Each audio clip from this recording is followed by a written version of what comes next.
Je suis divorcée. Alors, à partir d'aujourd'hui, mes enfants et moi vivons ici. On compte sur toi. Après une longue journée, celle qui m'attendait quand j'ai enfin ouvert la porte, c'était ma sœur, Catherine, de 3 ans mon aînée. Figée sur place, je la regardais s'affaler dans le canapé comme si c'était chez elle, les jambes croisées. Derrière elle, plusieurs cartons inconnus empilés donnaient au salon des airs de déménagement.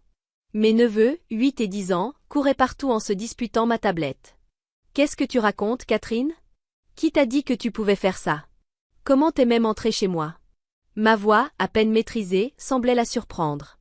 Elle pencha la tête, vraiment perplexe. Pourquoi j'aurais eu besoin d'une permission? On est une famille. J'ai demandé à maman, elle a ouvert avec le double des clés. On est une famille, non? Et là, j'ai compris. Ce n'était pas juste Catherine qui agissait dans son coin. C'était une opération familiale. Un plan pour prendre le contrôle de ma vie sans m'en parler. Être de la même famille ne te donne pas le droit d'envahir ma maison. Oh, arrête de faire ta coincée. T'as de l'argent, non? Tu pourrais être un peu généreuse. J'ai entendu dire que t'étais la meilleure vendeuse de ton entreprise, avec de grosses primes. C'est pas ton devoir d'aider ta pauvre sœur divorcée et ses enfants? Le mot devoir dans sa bouche me faisait tourner la tête. Aucun signe de fierté pour la réussite de sa sœur. Juste une avidité crue, celle de quelqu'un qui a trouvé une ressource à exploiter. Un mélange laid de jalousie et d'arrogance. Sors d'ici, Catherine. Prends tes affaires et pars avec les enfants. Maintenant. Non. Je ne partirai pas. Ignorant son entêtement, j'ai sorti mon téléphone et appelé notre mère. Après quelques sonneries, sa voix calme est apparue comme si elle savait déjà tout. Allô, Nicolas? On dirait que Catherine et les enfants sont bien arrivés. Maman, qu'est-ce qui se passe? Pourquoi tu l'as laissé entrer chez moi sans me demander? Tu m'avais promis que le double des clés ne servirait qu'en cas d'urgence. Mais c'en est une. Catherine est divorcée, elle n'a nulle part où aller. Et toi, t'as plein de chambres en trop, non? La famille s'entraide. C'est comme ça. Comme ça. Encore cette phrase. Dans leur monde, mon travail, ma vie privée, tout pouvait être piétiné, tant que c'était pour la famille. Aider quelqu'un, d'accord.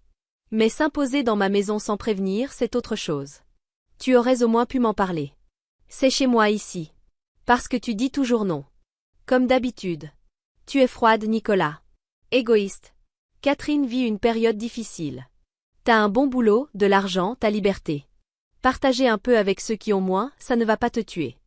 Je n'avais plus de mots.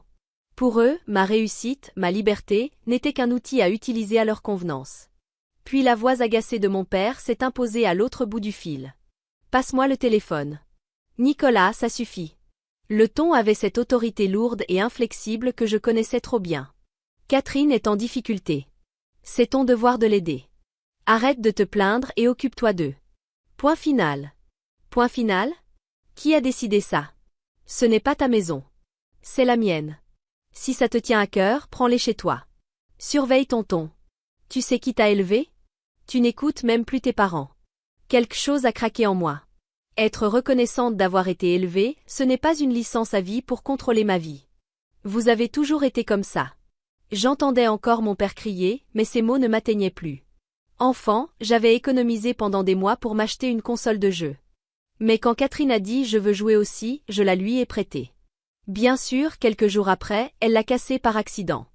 Et quand je m'en suis plainte, mes parents ont juste dit « elle ne l'a pas fait exprès ». Laisse tomber. Mon effort, mes trésors, n'ont jamais eu d'importance face aux caprices de Catherine ou à l'indifférence de mes parents. Sans un mot, j'ai raccroché et éteint mon téléphone. Dans le salon, Catherine affichait un sourire suffisant. Comme si elle avait déjà gagné. En voyant son visage, j'ai pris ma décision. Mon combat commençait maintenant. Le premier appel que j'ai passé ensuite, c'était à Sophie, ma cousine de 5 ans mon aînée. La seule personne de la famille que je respecte vraiment. Brillante, bienveillante, toujours de mon côté. C'est vers elle que je me suis souvent tournée à propos de Catherine et de mes parents. Nicolas, rien de tout ça n'est de ta faute. C'est ta famille qui ne tourne pas rond. Sophie avait toujours été la voix de la raison. Celle qui me ramenait à la réalité quand tout devenait flou. En plus d'être une excellente agente immobilière, c'est elle qui avait relu chaque ligne de mon contrat de location avant que je ne le signe. Je n'aurais pu faire plus confiance à quelqu'un dans cette situation. Sophie, c'est moi. J'ai besoin d'un service. Qu'est-ce qui se passe? Tu sembles vraiment sérieuse. Je veux rompre mon bail immédiatement. Tu peux m'aider? J'ai entendu un léger souffle de surprise à l'autre bout. Normal. Une rupture immédiate, c'est rare. Tu vas devoir payer une pénalité. Qu'est-ce qui s'est passé? Catherine a débarqué avec ses enfants et s'est installée. Papa et maman ont utilisé le double des clés pour les laisser entrer. Apparemment, je suis censée les entretenir maintenant parce qu'elle est divorcée. Quoi? C'est insensé. Je sais. C'est pour ça que j'ai décidé de partir. C'est le seul moyen qu'ils comprennent. Il y avait un mélange de compassion et de colère contenu dans la voix de Sophie. D'accord, Nicolas. Mais ton contrat, c'est un bail d'1 an, non? Si tu l'annules maintenant, tu vas payer une pénalité. Regarde la clause de résiliation anticipée. Ça devrait être l'équivalent de 2 mois de loyer. Tu as de quoi payer? Oui, j'ai ce qu'il faut. Si c'est le prix à payer pour être enfin libre d'eux, alors c'est donné. Sophie a laissé échapper un petit rire. C'est l'esprit qu'il faut. Je vais contacter l'agence de gestion et leur annoncer que tu mets fin au bail. Je m'occupe moi-même des papiers. Tu peux compter sur moi. Ces mots, à eux seuls, étaient une bouée de sauvetage. Même si elle était la seule de mon côté, c'était suffisant pour me maintenir debout. Merci Sophie.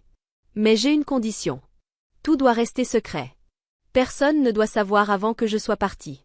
Bien sûr. Je ferai tout discrètement. Après avoir remercié Sophie et raccroché, ma détermination s'est renforcée. J'ai ensuite appelé mon supérieur, Luc, pour lui expliquer brièvement la situation et lui demander de passer en télétravail. Bien sûr, tu as mon accord. Vu ton parcours, je n'ai aucune inquiétude. Si tu as besoin d'aide, n'hésite pas à me le dire. Sa confiance immédiate, malgré le caractère soudain de ma demande, a ancré ma décision. Plus rien ne me retenait. Pendant les 5 jours suivants, j'ai vécu dans le silence, veillant à ne rien éveiller. Je me suis enfermée dans ma chambre, casque vissé sur les oreilles, noyée dans le travail. Je faisais tout livrer. Je n'ai plus adressé un mot à Catherine ni aux enfants. De temps à autre, elle frappait à la porte en criant. « Tu ne vas pas faire à manger? Oh. Garde-les un peu, j'ai besoin d'un moment. » Je l'ignorais systématiquement. Pour moi, elle et ses enfants n'existaient plus.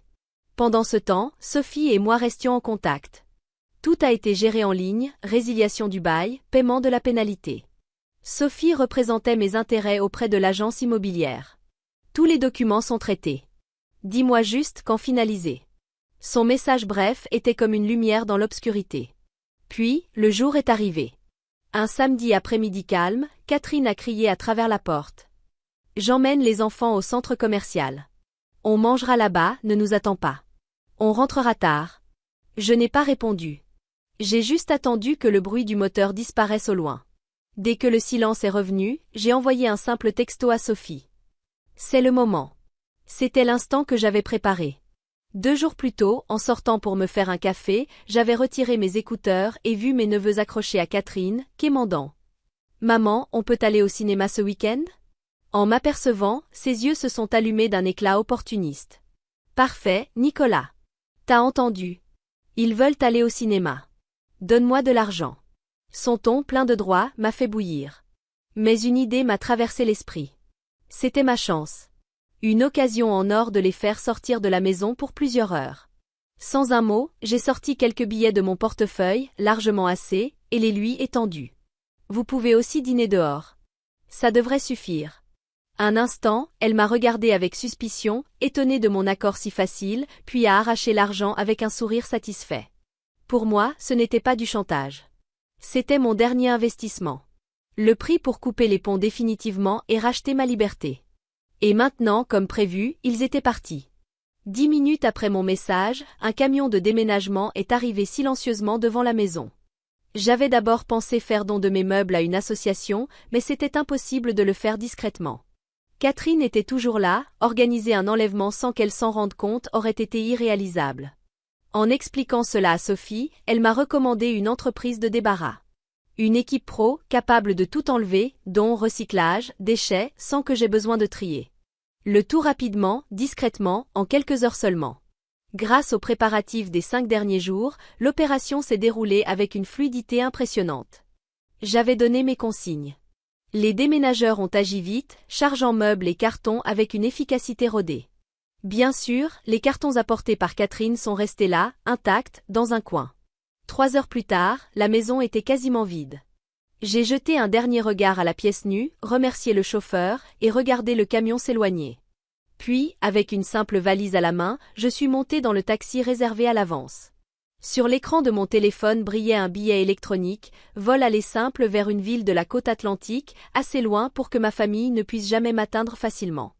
Il y avait même une antenne de mon entreprise là-bas. Ce serait mon nouveau départ. Alors que la voiture entrait sur l'autoroute, un grand panneau vert est apparu. Aéroport, terminal départ. Terminal départ, s'il vous plaît, ai-je dit doucement au chauffeur, avant de fermer les yeux. À l'aéroport, l'enregistrement s'est passé sans encombre. Je me suis assise calmement, attendant l'embarquement. Mon cœur, étrangement, était serein. Catherine et les garçons étaient sûrement en train de rire, quelque part dans un fast-food du centre commercial, complètement inconscients de ce qui se passait. Rien que d'y penser, j'ai souri. Quand l'annonce de l'embarquement a retenti dans le terminal, je me suis levée sans hésiter et j'ai marché vers la porte. Quand l'avion a décollé, les lumières scintillantes de la ville de la côte se sont éloignées, comme les derniers fragments d'un passé que j'avais enfin laissé derrière moi. Le vol de cette heure m'a semblé être un rêve suspendu entre deux mondes. Aucun message. Aucun appel. Juste le silence, dans ce sanctuaire du ciel. Et dans ce silence, j'ai pensé à la vie qui m'attendait, jusqu'à ce que le sommeil me prenne doucement. Lorsque l'avion a atterri sur la côte atlantique, il s'est arrêté au terminal. Dès que le voyant des ceintures s'est éteint, j'ai désactivé le mode avion. Immédiatement, mon téléphone s'est mis à vibrer violemment, inondé d'appels manqués et de messages de ma mère et de Catherine. J'ai à peine jeté un coup d'œil à l'écran avant de l'éteindre à nouveau. Puis j'ai pris mon sac, descendu de l'avion et suivi calmement le flot de passagers jusqu'au hall d'arrivée. Dehors, dans l'air frais du soir, je suis monté dans un autre taxi. Tandis que défilaient les lumières d'une ville inconnue à travers la vitre, j'ai enfin commencé à ressentir la liberté. Mais cette paix n'a pas duré. Mon téléphone, jusque-là silencieux, s'est mis à vibrer de plus belle, bruyamment, dans mon sac. L'écran affichait « Maman ». Ils avaient découvert la maison vide. Catherine avait dû courir pleurer chez mes parents, comme je l'avais prévu.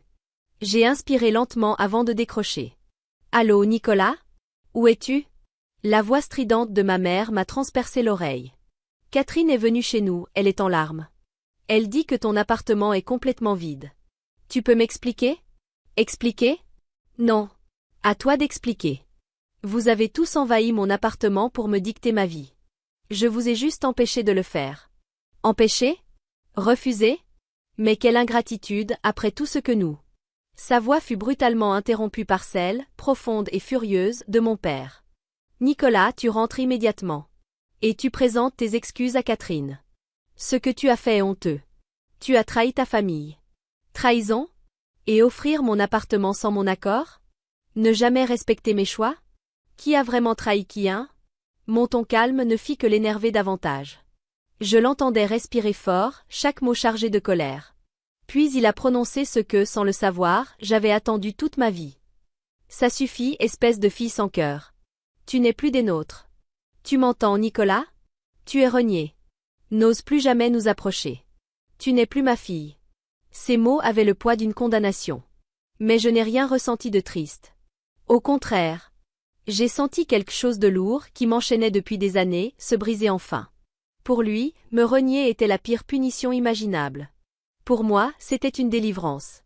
C'était la permission de vivre, enfin, ma vie. Parce que lorsqu'il m'appelait fille, ce n'était jamais par amour. C'était un mot utilisé pour me lier, m'utiliser. Une malédiction déguisée en affection. Et cette malédiction venait d'être levée, par leurs propres mots. Très bien. Ma voix était étrangement calme. Même pour moi. Qu'est-ce que t'as dit ? La voix de mon père tremblait. Il s'attendait sûrement à des larmes, à des supplications. Mais c'était trop tard. T'as bien entendu. Tu dis que je ne suis plus ta fille ? Parfait. Alors au revoir. Et ne me recontactez jamais. Avant qu'il puisse réagir, j'ai raccroché. J'ai remis le téléphone dans mon sac juste au moment où le taxi arrivait devant l'hôtel que j'avais réservé. Une fois installé dans ma chambre, mon cœur était étrangement léger. Ils m'avaient libéré de leurs propres mains. J'ai posé ma valise près du lit, puis ouvert mon ordinateur. Il y avait encore beaucoup à faire en tant qu'ex-fille. Sur l'écran, mon tableau de gestion financière. Les chiffres affichaient le fruit de mes années de travail acharné. Mon salaire et mes primes en tant que meilleure vendeuse dans une grande entreprise technologique. Bien plus que ce que mes parents auraient pu imaginer. Une preuve concrète de tout ce que j'avais construit, malgré le poids du fardeau familial. J'ai cliqué sur l'onglet des dépenses. La liste des virements automatiques mensuels s'est affichée. Tout ce que j'avais payé en tant que bonne fille y était inscrit noir sur blanc. En haut de la liste. Prêt immobilier par an, 800 €. Assurance santé par an, 600 €. Quelques années plus tôt, mon père avait pris une retraite anticipée pour raison de santé. Ma mère avait arrêté son petit boulot. Naturellement, il s'était tourné vers moi. C'est un tel soulagement que tu réussisses si bien au travail, Nicolas. On se sent enfin en sécurité, avait dit ma mère, les larmes aux yeux. Mais même là, il n'y avait aucune vraie reconnaissance. Juste le confort de savoir que mon succès garantissait leur avenir. Ils ne m'ont jamais demandé directement de tout payer. En appelant ça un soutien, ils préservaient leur fierté, tout en manipulant ma culpabilité. Et à l'époque, encore prisonnière du devoir filial, j'avais accepté ce rôle. Ces prélèvements partaient tous les mois. Automatiquement. Mais plus maintenant. Leur rejet annulait tout accord entre nous. Je ne leur devais plus rien. Sans hésiter, j'ai cliqué sur annuler à côté de chaque virement automatique. Chaque confirmation apparaissant à l'écran sonnait comme une chaîne de plus qui tombait de mes épaules. Une fois tout annulé, j'ai pris des captures d'écran comme preuve légale. Juste au cas où. En tout, cela a pris moins de 10 minutes. J'ai refermé mon ordinateur dans un silence apaisé. Pour la première fois depuis des années, l'exploitation permanente avait pris fin. Ma nouvelle vie sur la côte atlantique commençait avec une étonnante sérénité. Grâce à Sophie qui m'avait mis en contact avec une collègue de confiance sur place, j'ai rapidement trouvé un appartement meublé, luxueux, avec vue sur l'océan. Cette distance physique m'a donné un sentiment de sécurité inébranlable. Plus personne ne pouvait débarquer chez moi sans prévenir. Au travail, ma nouvelle équipe m'a accueilli à bras ouverts. Luc, mon responsable de toujours, avait appelé en amont pour me recommander personnellement auprès du directeur d'agence. Ces mots « Tu brilleras où que tu sois » avaient préparé le terrain et facilité la confiance de mes nouveaux collègues. Le week-end, je découvrais la ville, je profitais, pour moi, uniquement pour moi. La vie était paisible. Presque déconcertante. Et cela a duré environ 6 semaines. Puis la tempête est revenue. Un lundi matin, mon téléphone s'est mis à vibrer frénétiquement. Des dizaines d'appels manqués de mes parents. Des messages à la chaîne. Nicolas, il y a un problème avec notre compte bancaire. Le paiement du prêt n'est pas passé. Qu'est-ce que ça veut dire? Tu nous avais promis. Apparemment, les virements automatiques pour leurs crédits et leurs assurances avaient cessé. Des courriers de relance leur étaient parvenus, et la panique transpirait à travers leurs mots. Sans la moindre expression, j'ai désactivé toutes les notifications et bloqué leurs numéros. Puis je me suis versé un café, sereinement.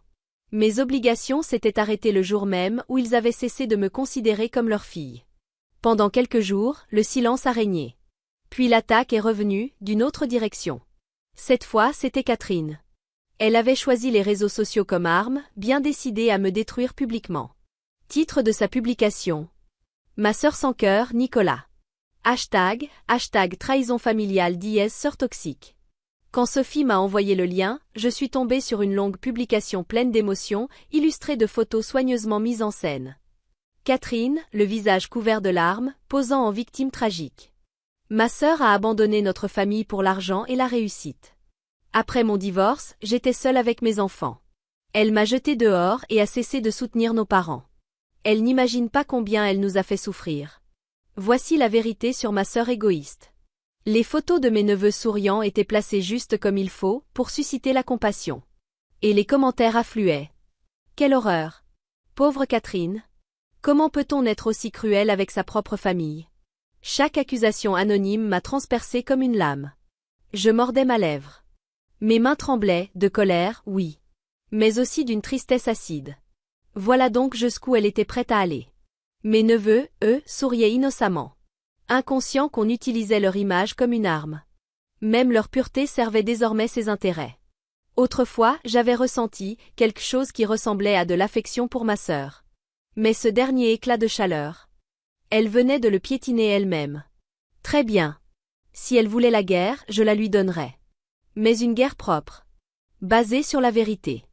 J'ai passé des heures à rédiger ma réponse. Pas une seule parole émotionnelle. Juste des faits clairs et précis.